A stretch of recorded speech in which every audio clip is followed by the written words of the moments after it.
کئی دنوں سے مجھے وہ میسیج میں لکھ رہی تھی، جناب عالی حضور والا، بس 1 منٹ مجھ سے بات کر لیں، میں 1 منٹ سے اگر تجاوز کروں تو بے شک نہ کال سننا۔ میں زیر لب مسکرا کے لکھتا، بہت بزی ہوں، ابھی نئی نظم ہو رہی ہے۔ وہ اگلے میسیج میں پھر یہ لکھتی، سے سکتی روتی لگتی نظموں کے عمدہ شاعر، تم اپنی نظمیں تراشو لیکن کبھی تو میری طرف بھی دیکھو، کبھی تو مجھ سے بھی بات کر لو، بس 1 منٹ میری بات سن لو۔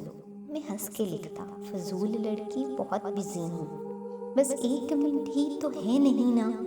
وہ کئی دنوں تک خاموش رہتی، پھر ایک دن میں نے اس کی حالت پہ رحم کھا کر جواب لکھا، بس 1 منٹ ہے اور 1 منٹ سے زیادہ بالکل نہیں سنوں گا۔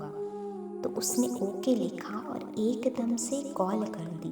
میں کال سن کر کے چپ کھڑا تھا۔ وہ گہرا لمبا سا سانس لے کر اداس لہجے میں بولی، سر جی میں جانتی ہوں کہ 1 منٹ ہے اور 1 منٹ میں اپنے اندر کی ساری باتیں کسی بھی صورت نہ کہہ سکوں گی۔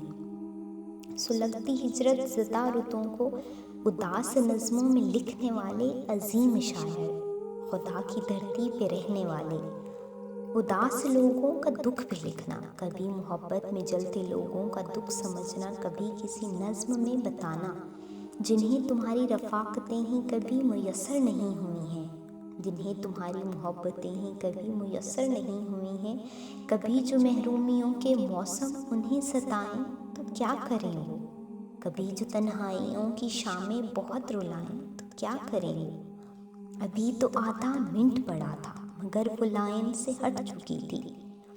وہ 1 منٹ کی جو کال تھی نا، وہ 23 سیکنڈ میں کٹ چکی تھی۔ میں کتنے برسوں سے اگلا آدھا منٹ گزرنے کا منتظر ہوں۔